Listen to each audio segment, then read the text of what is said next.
दोस्तों, क्या आप जानते हैं कि ताजमहल को बनाने वाले मजदूर शाहजहां से नाराज हो गए और इस भव्य मकबरे में एक गलती छोड़ दी थी। हिंदू धर्म के कई लोग इसे तेजो महालय के नाम से क्यों पुकारते हैं और यमुना नदी के किनारे बने होने के बावजूद 400 साल पुरानी ताजमहल की नींव आज भी इतनी मजबूत कैसे खड़ी है? आज के इस वीडियो में हम दुनिया में प्यार के प्रतीक ताजमहल से जुड़े कुछ ऐसे ही दिलचस्प रहस्य से पर्दा उठाएंगे जिनके बारे में जानकर आपके रोंगटे खड़े हो जाएंगे। तो पूरा वीडियो जरूर देखिएगा।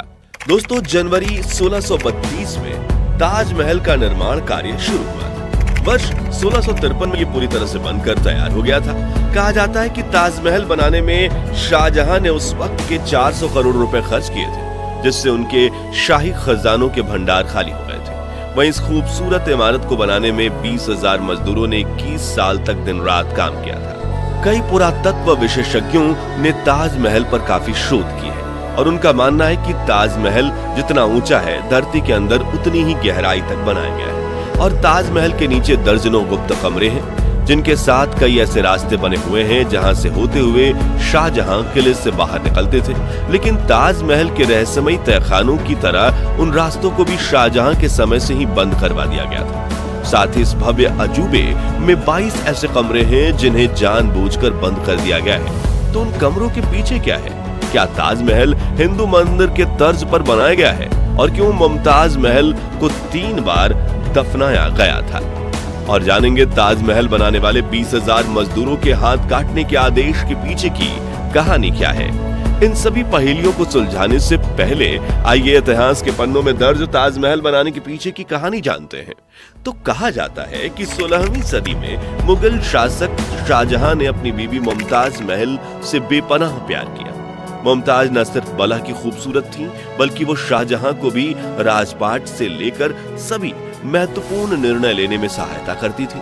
लेकिन जून 1931 में जब शाहजहां को गद्दी पर बैठे 4 साल भी पूरे नहीं हुए थे, तब अपने 14वीं संतान को जन्म देते वक्त मुमताज की तबीयत काफी बिगड़ गई थी और उनकी प्रसव पीड़ा करीब 30 घंटे तक चली। इसी दौरान शाहजहां ने अखंड भारत में मौजूद सभी डॉक्टर्स और हकीमों को मुमताज का इलाज करने के लिए बुलाया और दुआओं के लिए गरीबों में पैसे बांटे।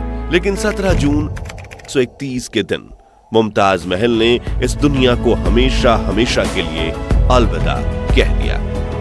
शाहजहां के बारे में लिखने वाले बताते हैं कि उन पर अपनी प्रिय बीवी की मौत का काफी बुरा असर हुआ और पूरे 1 हफ्ते तक ना वो अपने कक्ष से बाहर आए और ना ही उन्होंने राजपाट के किसी काम में हिस्सा लिया। उन्होंने संगीत सुनना, गाना और अच्छे कपड़े पहनना सब कुछ छोड़ दिया। अगले 2 सालों तक उसके बाद हर बुधवार को, जिस दिन मुमताज का निधन हुआ था, उन्होंने सिर्फ सफेद कपड़े ही पहने।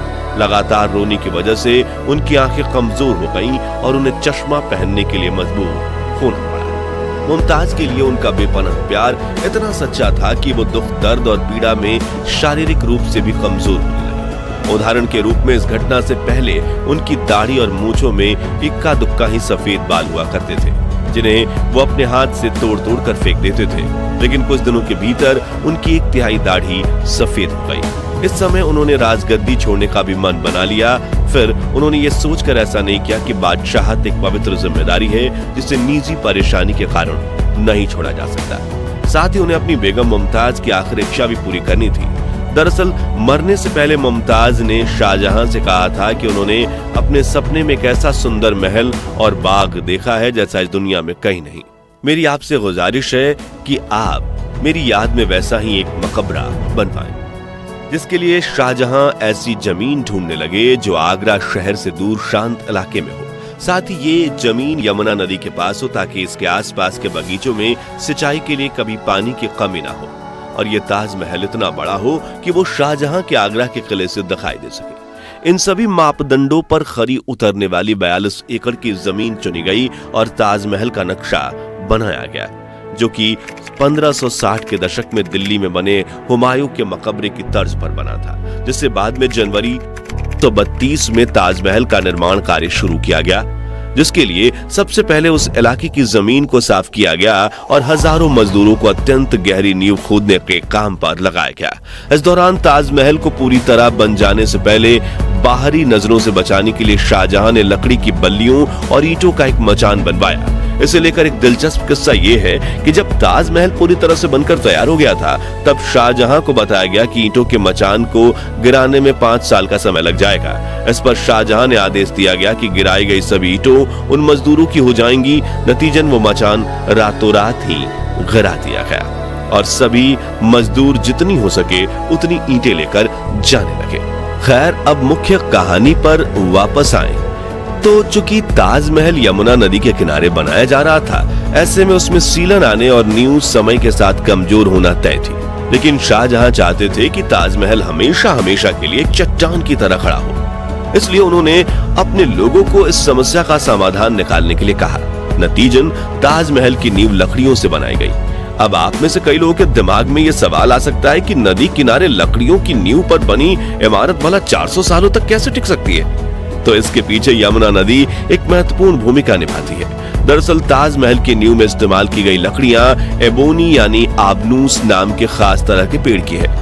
ये लकड़ियां एक तरह से पत्थर की तरह होती हैं, जो आम लकड़ियों की तरह पानी में तैरती नहीं बल्कि डूब जाती हैं। इन लकड़ियों की खासियत यह है कि इनमें दीमक नहीं लगती और सबसे महत्वपूर्ण बात यह है कि अगर आबनूस की लकड़ियों में हमेशा 30 से 40% नमी बनी रहे तो वो कभी खराब भी नहीं होती। और यमुना नदी का पानी इन लकड़ियों में पर्याप्त मात्रा में नमी पहुंचाता है। इसी वजह से लकड़ियां पत्थर से भी ज्यादा मजबूती से जमी हुई हैं।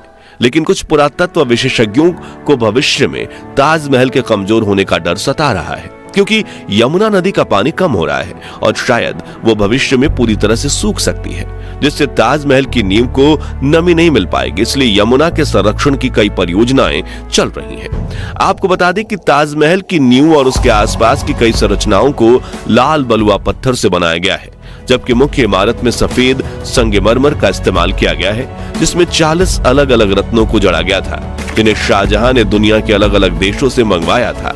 जैसे कि नीले रंग के पत्थर लैपीज लजूली को अफगानिस्तान के खानों से मंगवाया गया था। हरे रंग के पत्थर को जेड को सिल्क रूट से काशगर चीन से लाया गया था। फिरोजा तिब्बत से लाए गए थे और मूंगा को अरब और लाल सागर से मंगवाया गया था। इसके अलावा वर्मा, श्रीलंका और मिस्र की नीली घाटी से भी कई कीमती रत्नों को लाया गया था। सबसे खास बात यह है कि भवन में लगने वाला संगमरमर 200 मील दूर राजस्थान के मकराना से लाया गया था, जिसकी कुछ चट्टानें इतनी भारी थी कि उन्हें लाने के लिए खास तरह की बैलगाड़ियां बनाई गई थी, जिसे 30 मवेशियों के साथ खींचने में भी दिक्कत आती थी। इसी सफेद संगमरमर की बदौलत ताजमहल अपना रंग भी बदलता है। जी हाँ, दिन के अलग अलग पहर के हिसाब से ताजमहल भी अपना रंग बदलता है। सुबह देखने पर ताजमहल गुलाबी दिखता है, शाम को दूधिया सफेद और चांदनी रात में सुनहरा दिखता है। ऐसा सफेद संगमरमर पर सूरज और चांद की रोशनी पड़ने के कारण होता है। दोस्तों, ताजमहल में नदी के तट वाले भाग में संगमरमर की नींव के ठीक नीचे लाल पत्थर से बने 22 कमरे हैं, लेकिन भारत के पुरातत्व विभाग ने इन कमरों पर ताले लगा दिए हैं। कोई नहीं जानता कि इनमें क्या है। कहा जाता है कि इन 22 कमरों की दीवारों और छतों पर हिंदू देवी देवताओं के चित्र बने हुए हैं और इनके बीच से एक 33 फीट लंबा गलियारा है, जिसके दोनों सिरों में ईंटों के ऐसे दरवाजे बना दिए गए हैं जैसे वो दीवार की तरह प्रतीत हों और पर्यटकों का ध्यान उन कमरों पर ना जाए।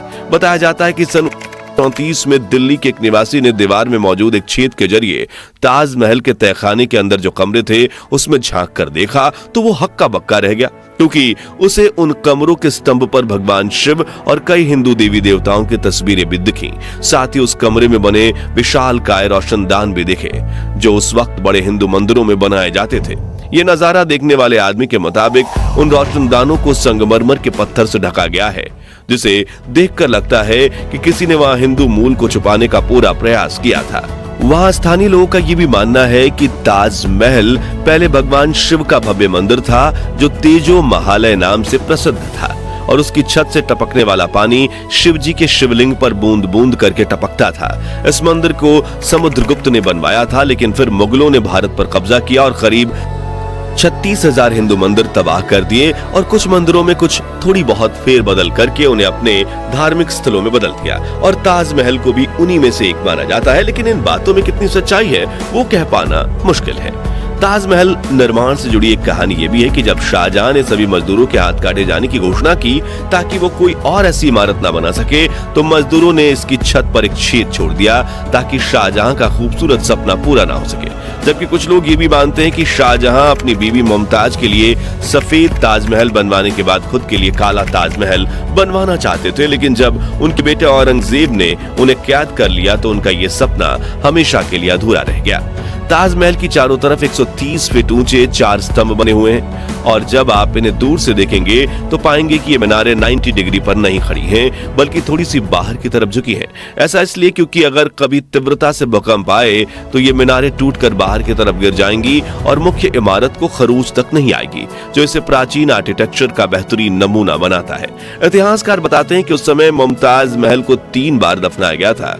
उन्हें सबसे पहले बुहारनपुर में तापी नदी के किनारे एक बाग में दफनाया गया। 6 महीने बाद उनके पार्थिव शरीर को वहां से निकालकर 15 वर्षीय शहजादे शाह शुजा की देखरेख में आगरा लाया गया, जहां 8 जनवरी 1632 को उन्हें यमुना के किनारे दोबारा दफनाया गया, जिसके बाद आखिर में उन्हें ताजमहल में दफनाया गया।